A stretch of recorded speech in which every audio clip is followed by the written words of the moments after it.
जय हिंद दोस्तों। इस वीडियो में हम बात करने वाले हैं एक और upcoming IPO Godavari bio refineries limited के बारे में। दोस्तों आईपीओ से रिलेटेड आपको सारी जानकारी मिलेगी, जैसे कंपनी और आईपीओ डिटेल्स, कंपनी के फाइनेंशियल्स क्या है, प्रॉफिट मेकिंग है, लॉस मेकिंग है, एवरेज है, कंपनी के पीयर्स के बारे में आपको जानने के लिए मिलेगा, वैल्यूएशंस के बारे में आपको जानने के लिए मिलेगा, पॉजिटिव एंड नेगेटिव्स के बारे में भी आपको जानने के लिए मिलेगा। साथ में ये सेक्टर कैसा है ये भी आपको यहाँ पे पता चलेगा। लेटेस्ट जीएमपी क्या चल रही है, आपको अप्लाई करना चाहिए या नहीं, सारी बातें आपको डिटेल में यहाँ पे जानने के लिए मिलेगी। तो वीडियो को ध्यान से देखना और फिर आप डिसाइड करना कि आपको इस आईपीओ के लिए अप्लाई करना चाहिए या नहीं करना चाहिए। तो देखिए दोस्तों, सबसे पहले अगर प्लांट की बात करें तो ये इथेनॉल प्लांट है। अब कंपनी क्या है, कंपनी देखिए 1956 में जो है कंपनी की शुरुआत हुई थी। और अगर इसका काम की बात की जाए तो ये मैन्युफैक्चरर है इथेनॉल बेस्ड केमिकल का ये निर्माण करती है। तो ये केमिकल अलग अलग टाइप के होते हैं, फूड एंड बेवरेजेस में काम में आते हैं, ऑर्गेनिक फर्टिलाइजर्स में काम में आते हैं, इंडस्ट्री में कलर पेंट वगैरह में काम आते हैं, बाकी और प्रोडक्ट्स में भी ये काम में आते हैं। ये प्लांट आपने यहाँ पे देख लिया। तो सेक्टर जो है ये बहुत बढ़िया सेक्टर है देखा जाए तो, और यूनिक सेक्टर है। सबसे अच्छी इस कंपनी की अगर हम बात करें, यहाँ पे तो दोस्तों it is the only company in India that makes bio ethyl acetate. ठीक है, सिर्फ और सिर्फ एक ही कंपनी है जो इस तरह के का प्रोडक्ट का निर्माण करती है। क्लियर। तो अपने आप में यूनिक सेक्टर है, ये बहुत अच्छी इस कंपनी की बात है। नेक्स्ट अगर हम ये बात करें कि ऑब्जेक्टिव क्या है, आईपीओ क्यों लाया जा रहा है, तो द आईपीओ का मेन मकसद है जो भी थोड़ा बहुत लोन है इसके ऊपर उसका रीपेमेंट कर दिया जाए, और बाकी है जो जनरल कॉरपोरेट पर्पज के लिए इसका यूज़ होने वाला, सिंपल। नेक्स्ट अगर हम आईपीओ डिटेल्स के बारे में दोस्तों बात करें तो जो आईपीओ है वो स्टार्ट होने वाला है 23 अक्टूबर को, और लास्ट डेट जो इसकी रहेगी वो रहेगी 25 अक्टूबर। साथ में अगर बात करें यहाँ पे आईपीओ साइज की, तो जो आईपीओ साइज है वो है 334 रुपये से लेकर 352 रुपये पर शेयर। ठीक है, एनएससी और बीएससी दोनों के ऊपर ही लिस्ट होने वाला है।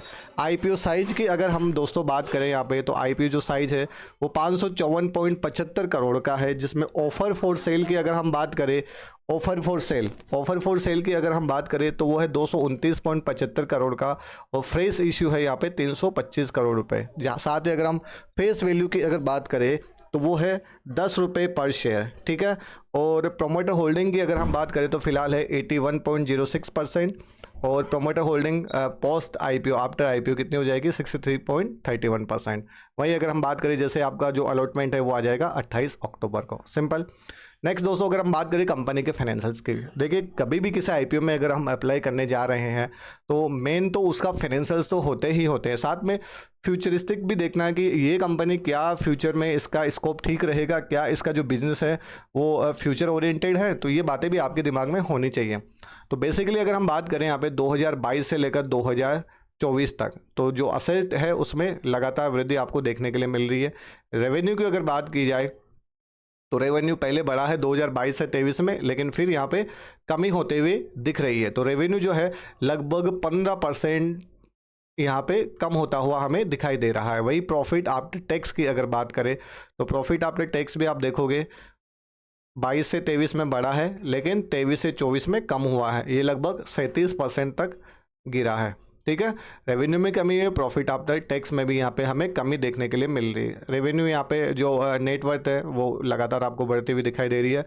वहीं अगर हम बात करें रिजर्व एंड सरप्लस की, ठीक है, तो रिजर्व एंड सरप्लस अपने पास में कितना है 432.34 करोड़ का, और टोटल बोरोइंग है 703.75 करोड़ की।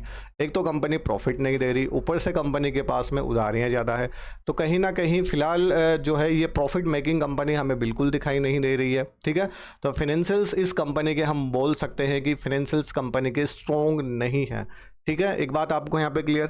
और दूसरी अगर बात करी जाए इसके पीयर कंपैरिजन में, तो देखो only manufacturer of bio ethyl acetate in India. ठीक है, इसका कोई कंपैरिजन यहाँ पे हमें देखने के लिए नहीं मिल रहा है। वहीं अगर हम बात करें स्ट्रेंथ एंड वीकनेस की अगर हम बात करें तो देखिए मैंने क्या कहा, एक तो अपने आप में एक खुद ही कंपनी है। ठीक है, तो ये तो इसके लिए पॉजिटिव पॉइंट है। और दूसरा लार्जेस्ट प्रोड्यूसर है MPO in the world based on installed capacity के ऊपर।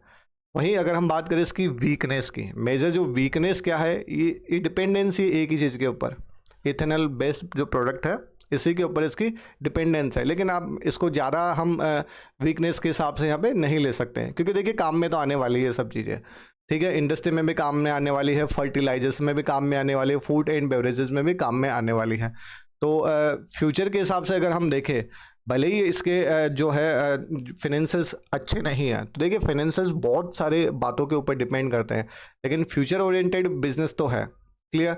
और अगर हम ग्रे मार्केट की अगर हम बात की जाए भाई, ठीक ठीक है, ग्रे मार्केट में इसकी डिमांड फिलहाल तो बिल्कुल भी नहीं बताई जा रही है।